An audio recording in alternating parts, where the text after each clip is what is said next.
आज भी वह भटकता है पहाड़ों के बीच, खंडहरों में। एक पुरुष जिसकी आंखों में आग है, माथे से रक्त बहता है और जुबान पर केवल मौन।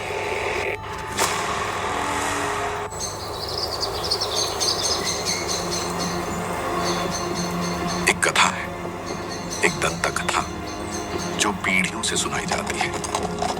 कहा जाता है जब भगवान कृष्ण ने अश्वत्थामा को शाप दिया था, उसके वर्षों बाद वो मिला राजा पृथ्वीराज चौहान से। राजा एक युद्ध से लौटते हुए जंगलों से गुजर रहे थे।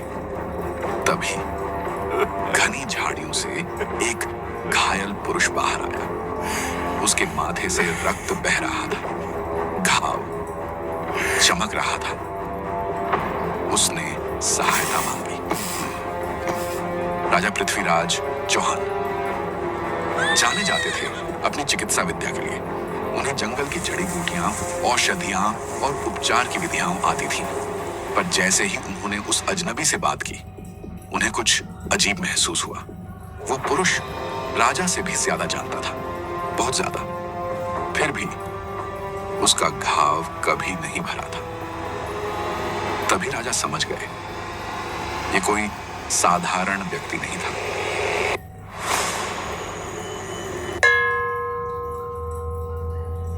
वर्ष बीते।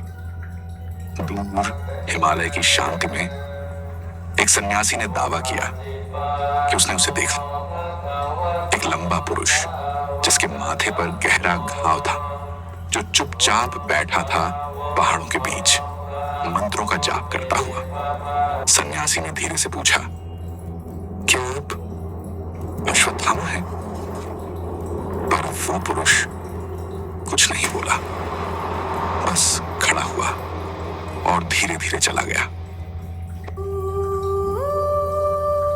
अब हम आपको वापस ले चलते हैं जहां से ये सब शुरू हुआ था, उस क्षण पर जब भाग्य ने एक योद्धा के साथ जन्म लिया था।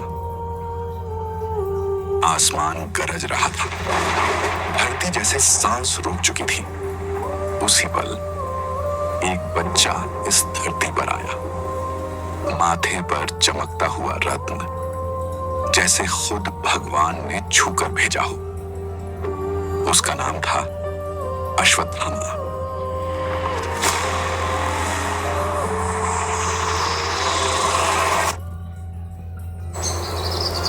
वो किसी आम घर में नहीं, महान गुरु द्रोणाचार्य और उनकी पत्नी कृपि के आंगन में जन्मा था। जन्म से ही अलग, महान भी और अभागा भी। बचपन में सब कुछ था, माँ बाप का प्यार, दुलार और ढेर सारी खुशियां।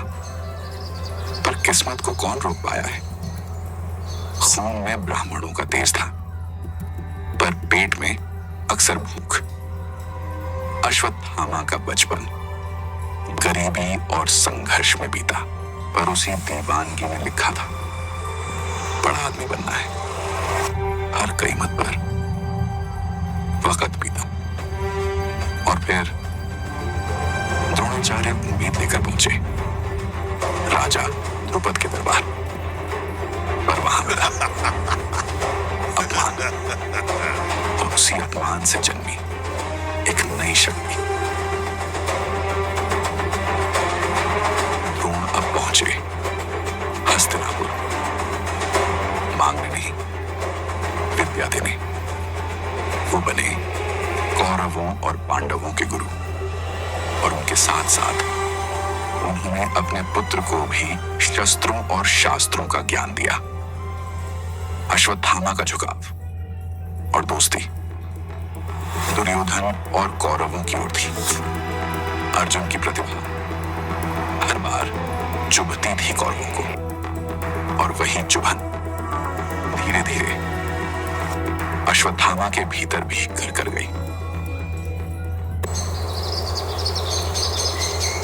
समय निकलता गया और गुरु द्रोण ने सबको ज्ञान दिया, पर बेटे को अलग से छुपकर ज्यादा दिया, क्योंकि वो चाहते थे अश्वत्थामा सबसे बड़ा योद्धा बने। और वो हुआ भी, पर जो आग उसमें जली थी वो धर्म के रास्ते को जलाने वाली थी। फिर आया वो दिन जब पूरा भारत कांप उठा। महाभारत का युद्ध, भाई भाई नहीं रहे, हर कोई बस बदला चाहता था। अश्वत्थामा लड़ा कौरवों के लिए, शेर की तरह, बिना डरे, बिना रुके।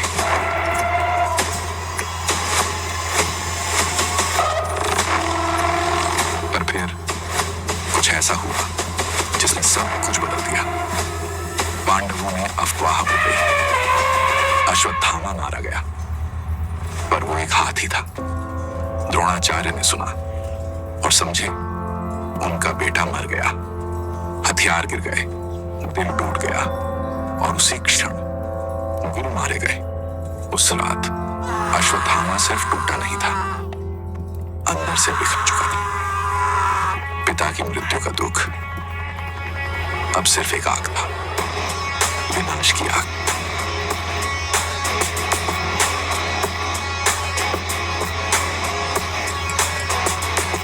मौन में डूबा अश्वत्थामा बढ़ रहा था पांडवों के शिविर की ओर। भीतर जल रही थी बदले की आग। उसका लक्ष्य था पांचों पांडव, पर वो वहां नहीं थे, छिपा लिए गए थे। उसकी आग से सामने आया धृष्टद्युम्न, जिसने मारा था उसके पिता को। अश्वत्थामा ने चुपचाप उसका अंत कर दिया। फिर सामने आया शिखंडी, जिसकी वजह से भीष्म गिरे थे। अश्वत्थामा ने एक ही बार में सब खत्म कर दिया। 5 मासूम पांडवों के पुत्र सोए हुए थे, निहत थे, निश्चल, और अश्वत्थामा ने उन्हें भी नहीं छोड़ा। रक्त बहा, शिविर जल उठा और उसके साथ युद्ध की मर्यादा भी। सुबह हुई। द्रौपदी की चीख ने धरती को चीर दिया।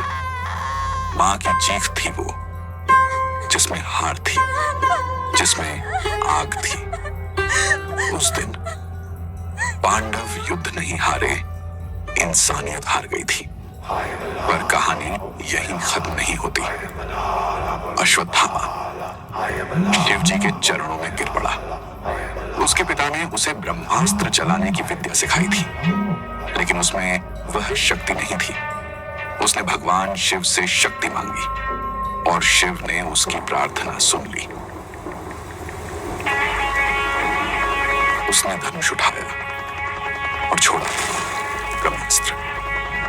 आसमान मानो फट ही गया हो। धरती कांप उठी। ब्रह्मास्त्र पांडवों की ओर। अर्जुन ने भी अपना ब्रह्मास्त्र छोड़ा। समय थम गया और फिर प्रकट हुए महर्षि व्यास और नारद।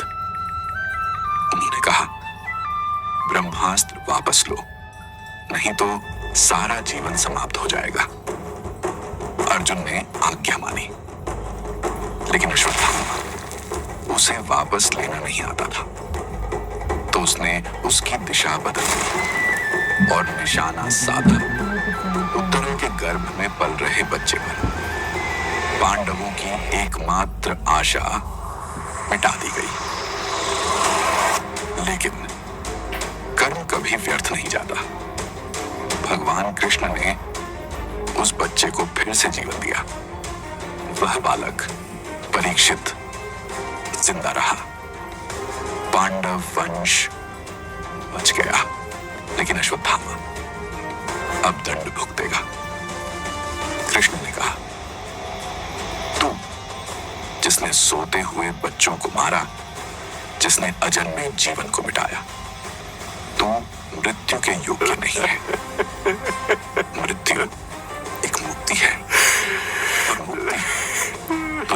मिलेगी।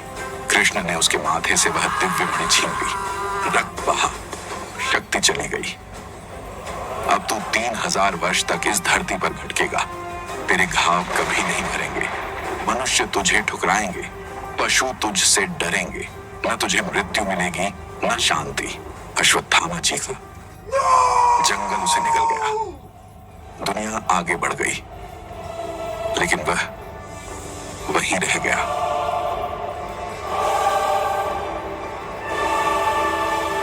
कहते हैं आज भी वह भटकता है पहाड़ों के बीच, जिसकी आंखों में आग है, माथे से रक्त बहता है और जुबान पर केवल मौन।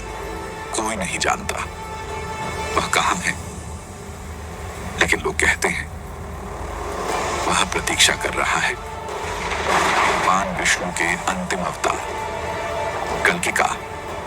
जिस दिन कल्कि आएंगे, अश्वत्थामा फिर से लड़ेगा और फिर